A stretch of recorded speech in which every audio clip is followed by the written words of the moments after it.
I'm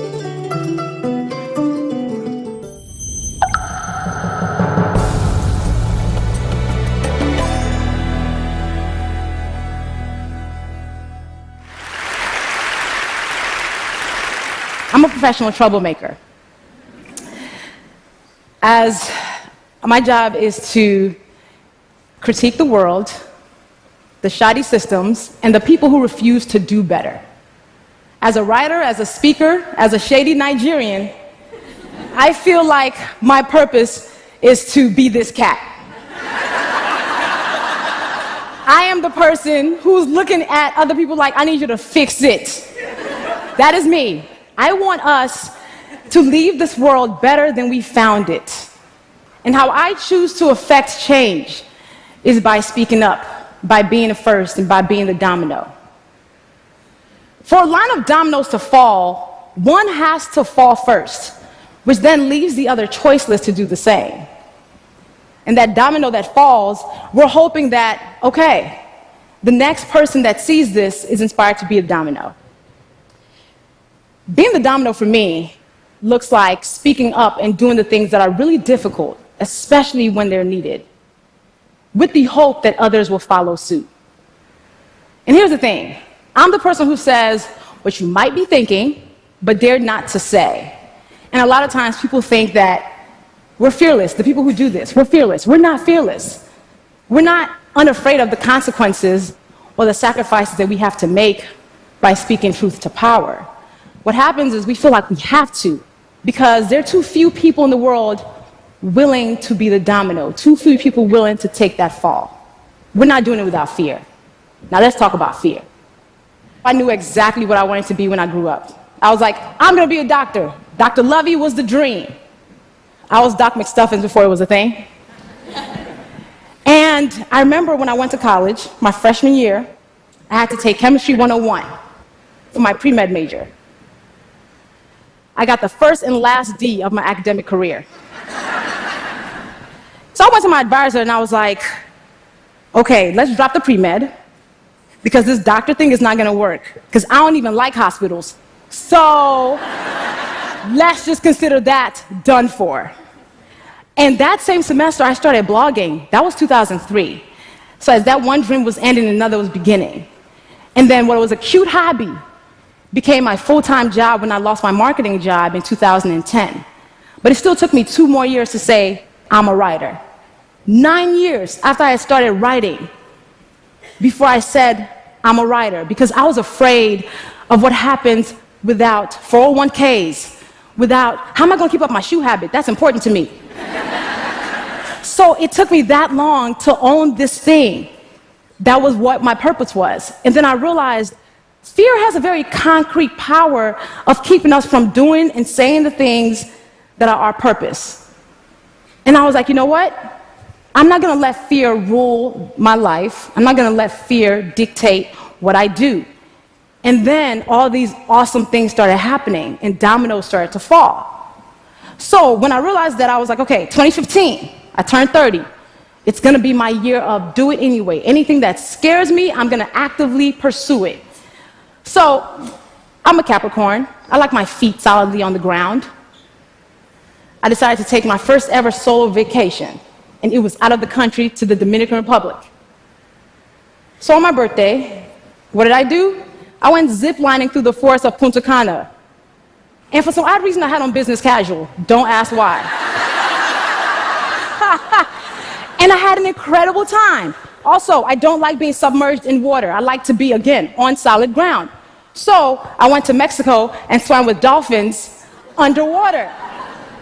And then the cool thing that I did also that year that was my mountain was I wrote my book, I'm Judging You, the Do Better Manual. And I had to own that whole writing thing now, right? Yes. But the very anti-me thing that I did that year that scared the crap out of me, I went skydiving. We're about to fall out the plane. I was like, I've done some stupid things in life. This is one of them.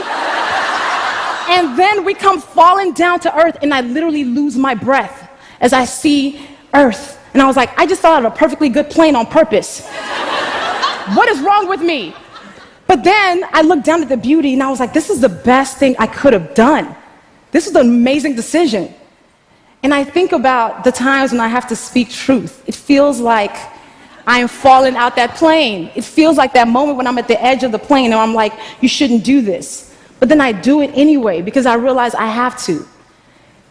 Sitting at the edge of that plane and kind of staying on that plane is comfort to me. And I feel like every day that I'm speaking truth against institutions and people who are bigger than me and just forces that are more powerful than me, I feel like I'm falling out of that plane. But I realize comfort is overrated because being quiet is comfortable. Keeping things the way they've been is comfortable. And all comfort has done is maintain the status quo.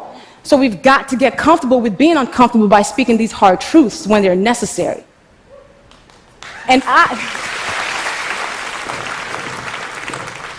And for me, though, I realized that I have to speak these truths because honesty is so important to me. My integrity is something I hold dear. Justice, I don't think justice should be an option. We should always have justice. Also, I believe in shea butter as a core value. And I think the world would be better if we were all more moisturized.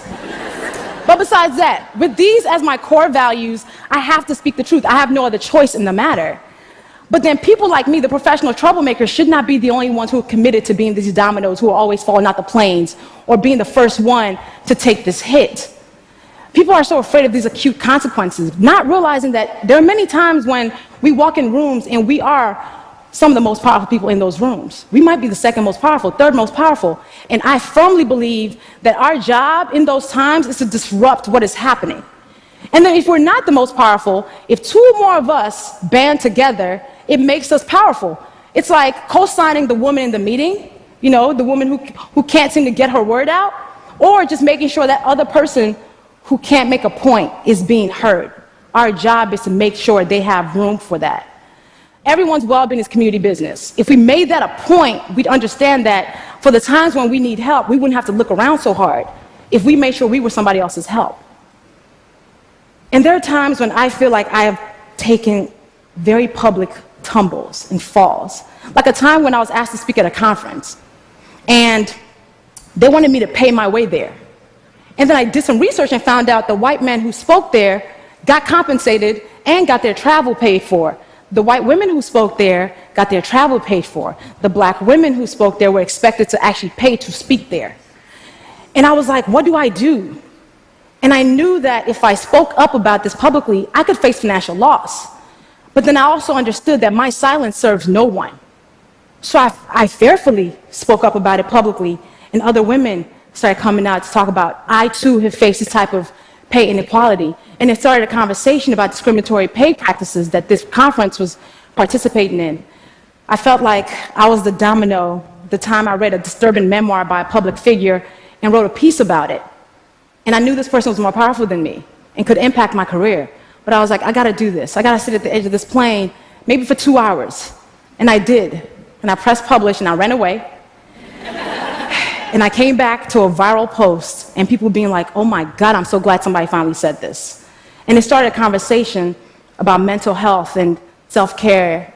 And I was like, okay, all right, this thing that I'm doing, I guess, all right, it's doing something.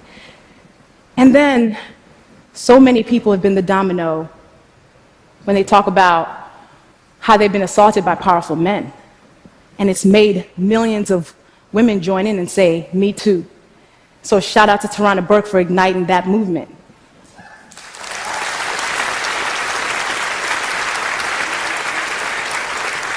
People and systems count on our silence to keep us exactly where we are. Now, being the domino sometimes comes down to being exactly who you are. So I've been a shady somebody since I was 3. This is me on my 3rd birthday. But I've been this girl all my life. And I feel like even that's been the domino, because in a world that wants us to walk around as representatives of ourselves, being yourself can be a revolutionary act. And in a world that wants us to whisper, I choose to yell.